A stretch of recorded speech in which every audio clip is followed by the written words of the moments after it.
Hello दोस्तों, मैं हूं Kashdeep Verma. Hindi voice notes YouTube channel में आपका स्वागत है। दोस्तों, आज का यह वीडियो वैदिक सभ्यता के ऊपर पहला पार्ट है। तो चलिए वीडियो स्टार्ट करते हैं। देखिए, सिंधु घाटी सभ्यता के पश्चात एक नवीन सभ्यता का विकास हुआ जिसे वैदिक सभ्यता कहा गया और इसकी जानकारी हमें वेदों से मिलता है। देखिए, इंडियन हिस्ट्री में सिंधु घाटी सभ्यता के पश्चात एक नवीन सभ्यता का विकास हुआ जिसे वैदिक सभ्यता कहा गया और इसकी जानकारी हमें वेदों से मिलता है। भारतीय इतिहास में वैदिक काल 1500 बीसी से 600 बीसी के बीच के पीरियड को माना गया है। इसको हम लोग दो पार्ट में पढ़ेंगे। पहला है ऋग्वैदिक काल और दूसरा है उत्तर वैदिक काल। ऋग्वैदिक काल का पीरियड माना जाता है 1500 बीसी से 1000 बीसी के बीच। उसी प्रकार उत्तर वैदिक काल का पीरियड माना जाता है 1000 बीसी से 600 बीसी के बीच। ऋग्वैदिक काल की जानकारी हमें ऋग्वेद से प्राप्त होता है। उसी प्रकार उत्तर वैदिक काल की जानकारी हमें यजुर्वेद, सामवेद और अथर्ववेद से प्राप्त होता है। देखिए,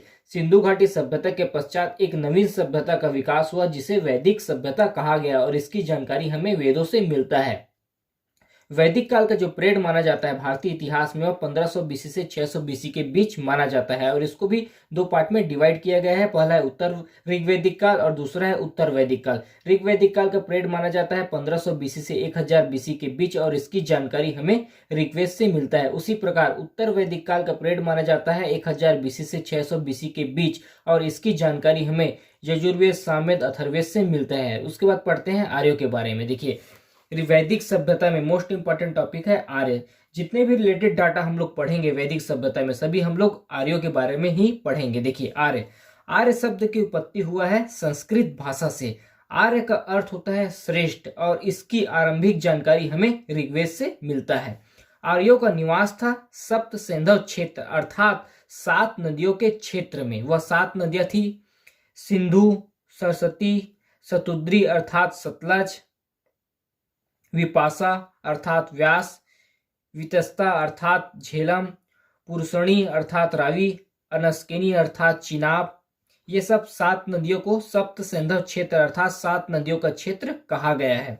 देखिए, आर्य शब्द की उत्पत्ति संस्कृत भाषा से हुआ है। आर्य का अर्थ होता है श्रेष्ठ और ऋग्वेद से हमें आर्यों के आरंभिक जीवन की जानकारी मिलता है। आर्यों का निवास था सप्त सिंधु क्षेत्र में अर्थात 7 नदियों के क्षेत्र में इनका निवास था। देखिए, आर्य छोटे छोटे कबीलों में विभक्त थे और इन कबीलों को ऋग्वैदिक साहित्य में जन कहा गया है और कबीलों के सरदार को राजन कहते थे। आर्य छोटे छोटे कबीलों में विभक्त थे और इनको ऋग्वैदिक साहित्य में जन कहा गया है। कबीलों को ऋग्वैदिक साहित्य में जन कहा गया है और कबीलों के सरदार को राजन कहते थे। आर्यों का व्यवसाय था कृषि व पशुपालन। पशुपालन उनका मुख्य व्यवसाय था। आर्यों का विस्तार था अफगानिस्तान, पंजाब, पश्चिमी उत्तर प्रदेश, सतलज से यमुना नदी तक का क्षेत्र। आर्यों का विस्तार था अफगानिस्तान, पंजाब,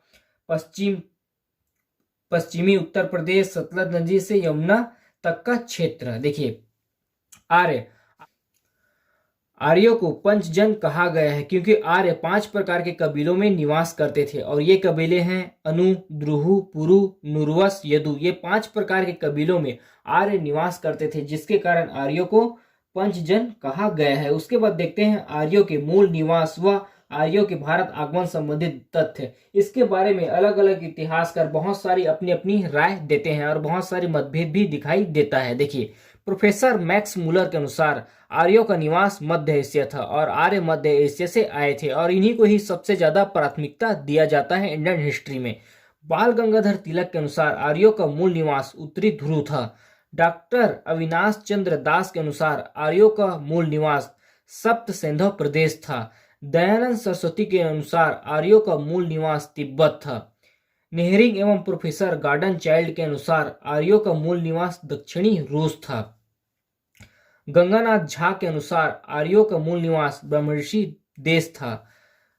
गाइल्स महोदय के अनुसार आर्यों का मूल निवास हंगरी अथवा डेब्यू नदी के घाटी पर था।